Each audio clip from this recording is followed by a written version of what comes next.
특강을 준비하다 보면은 시간이 좀 오버될 수도 있고 그런데요. 아침 커피가 빨리 소진돼 가지고 시간이 여유롭게 됐습니다. 제가 일찍 그 식당에서 음식이 또 준비되면은 빨리 끝내드리려고 하는데 5시가 넘어야 식당에 온기가 생기고 그리고 5시 반이 되어야 음식 배식이 된답니다. 그래서 마음이 굉장히 지금 여유롭게 됐는데 여러분들도 조급한 마음 갖지 마시고 여유롭게 계시고요. 듣다가 내용이 마음에 안 들면은 옆에 사람들에게 특강 재미없다라고 전달하지 마시고 혼자 수면 위에 운행하시기 바랍니다. 어느 시골에 한국말을 조금 하시는 선교사님이 가셔서 약간은 어눌하지만은 말씀을 선포하는데 우리 회장님처럼 앞좌석에 앉으신 조금 연세가 드신 권사님이 처음부터 눈물을 주룩주룩 흘리면서 고개를 끄덕끄덕하고 막 닦으면서 말씀을 경청해서 이 선교사님도 신이 났어요. 야, 참 은혜 받는구나.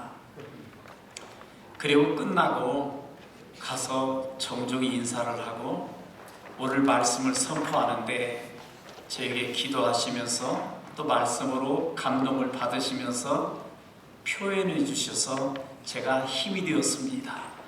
그러면서 어떤 말씀이 그렇게 은혜가 돼서 올라오자마자 눈물을 흘리면서 은혜를 받았습니까?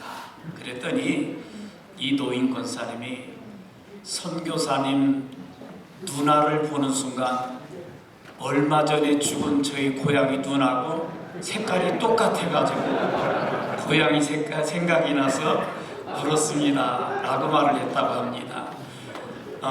나름대로 특강을 잘 준비했지만은 그 내용은 또 집에 가서 읽으셔도 되겠지만은 우선은 강사 대접하느라고 나처럼 잘생긴 목사이다 그런 생각을 가지시면서 울기도 하시고 웃기도 하시면서 경청해 주셨으면 감사하겠습니다.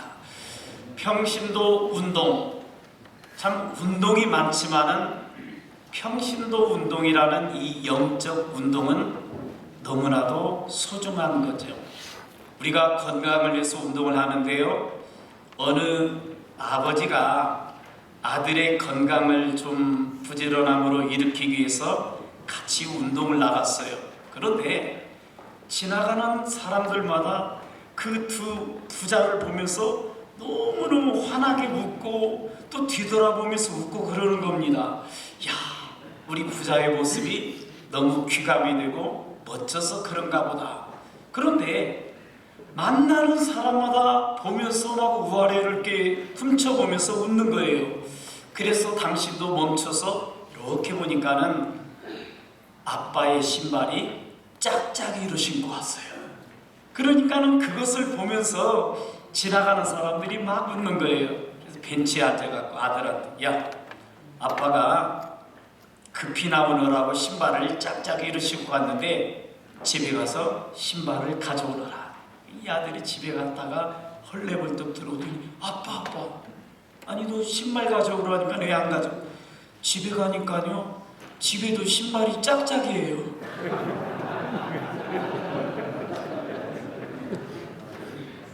좀 뭔 말인지 모르신 분이 한 4분 정도 계시는 것 같아서 제가 좀 많이 황당해졌어요.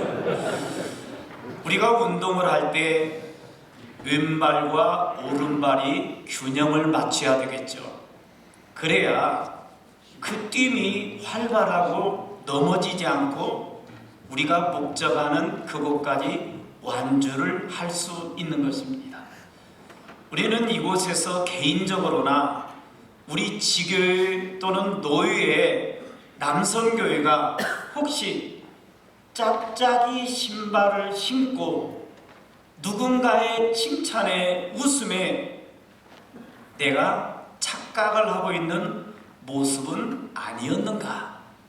라는 약간의 자성과 함께 짝짝이 신발이 온 신발로 바뀌어지는 출발점이 된다면 오늘의 선교대회는 아주 멋지고 유익하고 새로운 100년을 향한 멋진 출발점이 되리라고 생각을 합니다. 평신도 운동은 우리 교단의 전통이고 자랑이지요.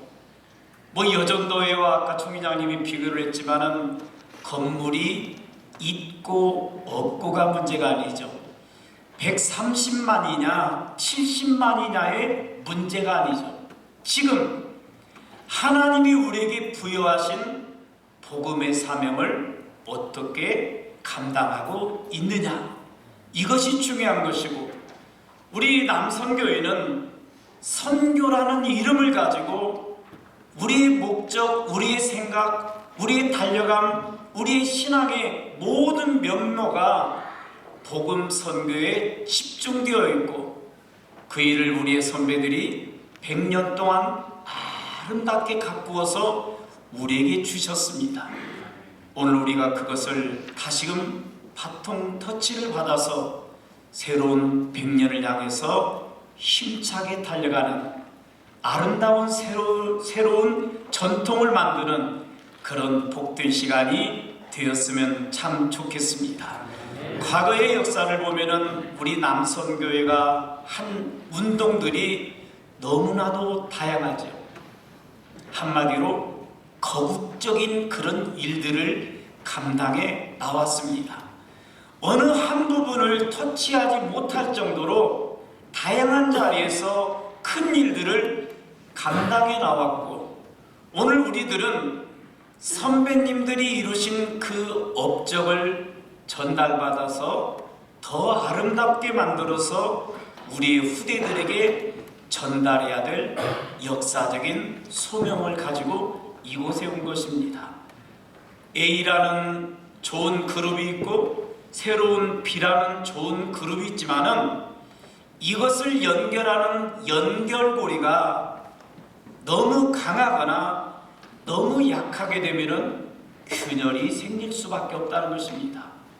A와 B가 매끄러운 힘으로, 매끄러운 영성으로 연결이 되어야만이 A와 B가 하나가 되어진다는 사실입니다. 그래서 오늘 선교대회에 참여한 우리 전국 남선교회 연합회의 모든 회원들 또 임원들이 이전의 선배님들의 아름다운 영성 그리고 복음 선교의 영망을 잘 전수받아서 우리 가운데 힘있게 그것을 일으켜서 다음 세대에 연결해줘야 된다는 막중한 사명을 가지고 오늘 이 자리에 앉게 되신 것입니다.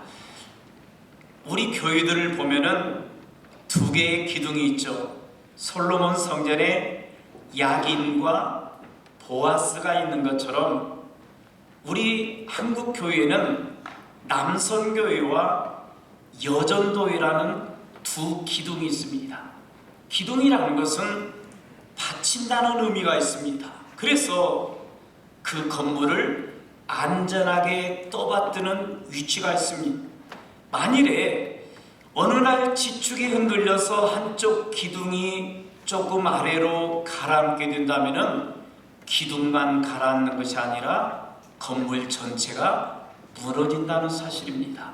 그렇기 때문에 제가 첫 번에 짝짝 이야기를 한 것은 남선교회도 부흥하고 성장해야 되고 여전도회도 부흥하고 성장해야 되는데 동일한 부흥의 성장을 꾀해야 된다는 것입니다.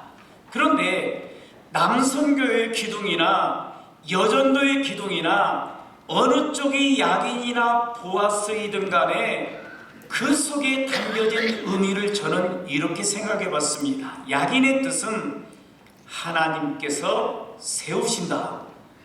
보아스의 뜻은 하나님의 능력이 그곳에 있다라는 것입니다. 남선교회와 여전도회를 하나님이 세우셨고 성령님의 능력을 덧입어서 복음 전하고 지교회를 섬기게 될 때 예루살렘과 온 유대와 땅끝까지 이르러서 복음의 증인되는 사명을 능히 감당하고 나눔이 있게 될 줄로 믿습니다. 우리는 먼저 평신도의 소명의식에 대해서 생각을 해볼까 합니다. 교회 구성원을 과거에는 목회자라는 것과 평신도라는 그런 개념으로, 두 개념으로 생각을 했습니다. 그런데 그냥 역할론에 의해서 목회자와 평신도로 나눔이 아니라 뭔가 차등을 두는 생각을 가진 것이 사실이었습니다. 모든 성도는 신학적으로 하나님 앞에서 동일한 하나님의 부름을 받아서 복음의 사역에 감당하는 하나님의 백성임에도 불구하고 마치 목회자는 어떤 상위 개념, 평신도는 그 아래에 있는 하위 개념으로, 높낮이의 개념으로 생각을 했다는 것입니다. 그런데 오늘날에 와서는 그것이 사역에 의한 구분인 것이지 세상적인 개념으로 높고 낮음의 개념이 아니라는 것입니다. 과거에는 그러한 생각이 우리의 마음속에 팽배하다 보니까는요, 어떤 목회자들은 목회에서 설교에서 설교를 통해서 교인들을 양을 치는 것이 아니라 개인적인 생각으로 말씀에다 포장을 해가지고 성도들을 치는 그런 경우로도 사용을 했다는 거죠. 그러면은 그 당시에 평신도들은 이 말을 듣고 가만히 있을 수 있습니까? 아, 목사님이 설교로 오늘 나를 쳤다? 그러니까는 나는 목사에 대해서 설교를 이렇게 저렇게 평가를 해요. 직접적으로 말을 못하니까는 성경 설교를 할 때 잘 받아 적습니다. 몇 날 며칠 이 본문으로 첫 돼지가 뭐 딱딱 적어놓고, 아, 2년 만에 재탕하는구만, 삼탕이구만, 그러면서 그것을 찌라시를 돌려가지고 성도들로 하여금 우리 목사님 설교는 고리타분하고 재탕하고 평소 이것은 삼탕까지 해먹은 그러한 말씀이다 라고 말합니다. 그런데요, 어느 교회도 그런 분이 계셨나 봐요. 헌신예배 설교를 딱 하려는데 설교를 한참 은혜롭게 하다가 제가 오늘 설교가 좀 짧을 것 같습니다. 사실은 저희 서재에 강아지를 한 마리 키우는데 이 녀석이 너무 배가 고팠는지 그만 이곳에 오려고 설교 원고를 챙기다 보니까는 강아지가 뒤에 몇 장을 뜯어먹어 버렸습니다. 그래서 저는 원고 설교를 하는데 원고가 뒷장이 없기 때문에 짧게 설교를 합니다 하면서 정말 짧게 해가지고 목회자가 설교를 짧게 했더니 더 크게 은혜를 받았다는 거예요. 그런데 끝나고 몇몇 그 교회 장로님들하고 이렇게 앉아가지고 다과를 먹는데 한 장로님이 농담인지 진담인지, 목사님, 강아지가 암컷이에요, 수컷이에요? 개겠죠? 암컷입니다. 아, 그래요? 그럼 얼마 후에 또 새끼를 낳을 수도 있겠네요? 그러면은 새끼 한 마리 저에게 주십시오. 아니, 장로님도 강아지를 좋아하나 보죠? 아니요, 우리 목사님 선물하게 해요. 그 같은 종자이기 때문에 우리 목사님 설교도 좀 그 강아지가 뜯어먹어가지고 설교를 좀 짧게 할 수 있도록 도움을 달라는 그런 의미였어요. 그러나 그것은 옛날 고리타분한 이야기죠. 목회자와 평신도가 높낮이의 개념, 어떤 종속적인 그런 관계의 개념이 아니라는 것을 우리 시대는 잘 알고 있습니다. 동역자요, 협력자요, 그리고 하나님 앞에서의 목회자이고 하나님 앞에서의 평신도인 것이지 하나님이 배제된 목회자와 평신도가 이 땅에 존재할 리가 만무한 것입니다. 자, 그래서 이 시대에 더더욱 목회자들이 필요로 하는 것은 평신도 운동 사역자라는 사실입니다. 왜? 목회자가 교회 안에서 목회를 하면서 세상에 나가서 성도들이 할 수 있는 일을 다 할 수 없다 이 말이죠. 내가 할 일을, 내가 할 수 있는 일을 평신도 사역자들이 가정에 돌아가서, 일터에 돌아가서, 직장에 돌아가서 만나는 사람들과의 대화 속에서, 삶 속에서 나를 통해서 하나님이 주시고 우리 교회에 부여하신 그 복음을 전달하는 그러한 사명을 갖고 있기 때문에 그들에게 그 사명을 부여할 수 있는 동역자로서의 필요성을 이제서야 목회자들이 느끼고 있다는 사실입니다. 그러니까는 남선교회는 옛날 시대에 필요했던 교회의 평신도 운동가가 아니라 이 시대야말로 정말 할 일이 많은 필요한 남선교회라는 그런 소명의식이 우리 안에 눈이 떠져야 된다는 것입니다. 성직자 패러다임에서 평신도 패러다임으로 바뀌어가는 지금 과도기에 있는데, 이 평신도를 중시한 평신도 사역의 극대화로 전환되는 그 교회가 한국교회의 성장해가는 그러한 흐름의 줄기에 놓여 있는 것을 우리 모두는 감지하고 있습니다. 그래서 과거에는 성직자가 주도적인 위치에 있었고 평신도는 목회자와의 종속적인 관계에서 협력을 요청할 때 협력하는 그러한 위치에 놓여 있었습니다. 그러나 현대는 평신도는 목회자의 동역자로서 목회자의 또 다른 목회의 선상에 놓여진 그러한 위치에 놓여진 중요한 자리를 점하고 있다는 것입니다. 평신도가 없이 목회자다울 수 없고 평신도가 없이 교회 성장, 복음을 땅끝까지 전할 수 없는 그런 시대에 도래하게 됐습니다. 엄밀히 말하면은 목회자는 교회를 목회하는 그러한 울타리에서 지내는, 그래서 교회 울타리 안에 모이는 교회를 새롭게 하는 그 사역을 감당한다면은 평신도의 목회지는 세상이라는 것입니다. 세상을 변화시키는, 그래서 어쩌면은 목회 영역으로 볼 때 목회자보다도 더 넓고 깊고 더 많은 사람들을 만나게 되는 목회를 하는 위치에 놓여 있는 분들은 바로 평신도라는 사실입니다.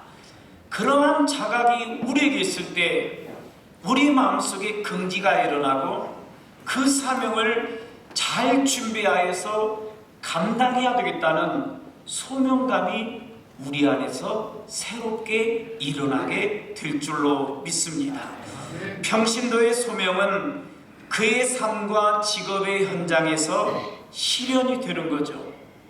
그러니까는 교회 안에서 능력과 사명을 부여받아서 그것을 실현하는 장은 가정이요, 또 일터요, 그리고 우리의 삶의 자리라는 것입니다. 또 하나는 선교적 소명과 직업적 소명의 균형과 통일성을 이루어야 된다. 교회 안에서 하나님이 부여하신 선교적 사명, 내가 그것을 가지고 나가서 직업의 울타리 안에서 실현하는 이것이 균형을 이루도록, 어느 한쪽에만 치우쳐서 직업적인 소명의 약화를 가져오거나 직업적인 소명의 강함을 나타내서 교회 안에서 복음의 삶의 약화를 가져오면은 이 또한 능력 있게 균형 있는 삶을 감당할 수가 없기 때문에 통일성을 이루어야 된다. 또 하나는 하나님의 뜻을 교회의 안과 박을 아우르는 영역에 적용하여 교회의 공공성을 회복해야 된다. 우리가 사도신경을 신앙을 고백하게 될 때 거룩한 공교회라고 고백을 합니다. 그런데 저도 그랬고 신학을 10년 이상을 그렇게 공부를 했던 저도 이 의미를 크게 못 느꼈지만은 근자에 와서는 이 거룩한 공교의 개념이 크게 인식되고 부각되고 있다는 것입니다. 교회만 알고 나만 믿고 나만 구원 얻고 내 가족만 구원 얻으면 되지. 이러한 영적인 교만과 이기심이 거룩한 공교회와는 무관한 신앙생활을 한국교회와 성도들이 펼쳐왔다는 것입니다. 이제는 우리만 잘 믿는 시대가 아니라 내가 잘 믿어서 누군가도 잘 믿게 만들어야 되는 그런 시각이 열려지지 않으면은 나만 믿고 끝나버립니다. 우리 당대만 신앙생활에다가 하다가 다음 세대들에게는 신앙이 전수되지 않는 대를 끊긴 한국교회가 될 수밖에 없고, 그것은 이미 언젠가 시작될 일이 아니라 깊이 진행되고 있는 사실이라는 것입니다. 지금이라도 한국교회의 그러한 문제에 우리 개인의 지교의 신앙생활에 이런 하나님이 주시는 사인으로서의 자각 증상을 빨리 깨닫고 치료받는 병원을 찾아가지 않으면 더 이상 메스를 댈 수 없는 그 상태가 놓여져서는 우리는 마지막 때를 기다릴 수밖에 없다는 것입니다. 교회의 공공성, 울타리 안에만 갇혀진 교회 안에만이 천국인 것처럼 생각하는 안일함을 버리고 또 내 나라만이 그런 것을 떠나서 이제는 세계 모든 열방이 주님께로 돌아오게 만드는 교회의 공공성을 빨리 우리가 회복해야 그들을 살리느라고 결국은 우리 교회가 살려지게 된다는 것입니다. 또한 교회에 모이기를 힘쓰는 것은 세상으로부터 도피가 아니라 세상을 변화시킬 비전과 능력을 얻기 위함이라는 것입니다. 모이는 교회가 되는 것, 한 주일에 모여서 믿음을 도모하는 것은 단순히 우리만의 나 살기 위한 결속의 장이 되어서는 안 된다는 것입니다. 그곳에서 믿음의 소명을 다시금 새롭게 하고 하나님이 주시는 영적인 능력을 함양하여서 세상에 나가서 6일 동안 주님이 내게 명하신 명령을 이행하는 자로 살기 위한 그런 준비의 자리가 바로 주일이고 예배의 자리가 되어야 한다는 사실입니다. 오늘 우리는 내 삶의 영역이 크면 클수록 내가 복음 선교자로서 하나님 앞에 크게 쓰임받고 있다는 사실, 그리고 하나님이 나에게 맡겨주신 복음의 영역이 그만큼 넓다는 소명의식이 내 마음속에서 항상 가득해야 될 것입니다. 일보 후퇴, 이보 전진이라는 말이 있습니다. 내가 교회로 삶의 자리에서 살다가 들어오는 것은 이보 전진을 위한 주님이 내게 보내시는 걸음이라는 사실입니다. 내가 더 높이 더 멀리 도약하기 위해서는 그냥 점프를 하지 않습니다. 몸을 움츠렸다가 뛰게 될 때 거기에서 바로 더 멀리 더 높이의 역사가 일어나게 되는 것입니다. 그런 차원에서 주님의 성전을 향하여서 모이는 것 힘써야 됩니다. 그곳에서 주님 주신 그 은혜로 내 마음을 굳게 다지고 움츠려서 세상을 향하여 더 높이 더 멀리 점프함으로 하나님이 여러분에게 세상을 향하여 맡기신 복음 선교의 그 사명을 일익을 넉넉히 감당할 수 있기를 바랍니다. 크게 세 번째는 평신도 운동의 역사입니다. 저 감히 우리 레전드 남선교회 회장님들을 뵈니까는요, 감사해서 눈물도 나고, 또 이분들 귀한 분들 앞에 서서 제가 이렇게 특강을 한다는 것이 감격스러워서 마음에서는 막 지금 눈물이 줄줄 흐르고 있습니다. 또 이 어르신들의 전 세대들 분들의 눈물과 헌신의 기도가 있었기 때문에 오늘이 있었다는 것 아닙니까? 그런데 얼마 후에 내 자녀들, 우리의 후대들이 여러분을 바라보면서 감사하고 눈물 흘리고 여러분의 헌신이 그들의 가슴에 울림이 있는 그것을 만들어야 되지 않겠습니까? 저는요, 아버지도 목회를 하셨지만 우리 삼형제를 다 목회자로 만드신 우리 어머니의 그 기도 무릎을 잊지 못하고 있습니다. 돌아가셨을 때 어머니가 돌아가셨다는 것의 아픔보다는 나를 위해서 기도해 주시는 큰 어른이 자꾸 하셨다는 것에 그렇게 가슴이 아팠어요. 장례를 마치고 어머니의 삶의 한 장이었던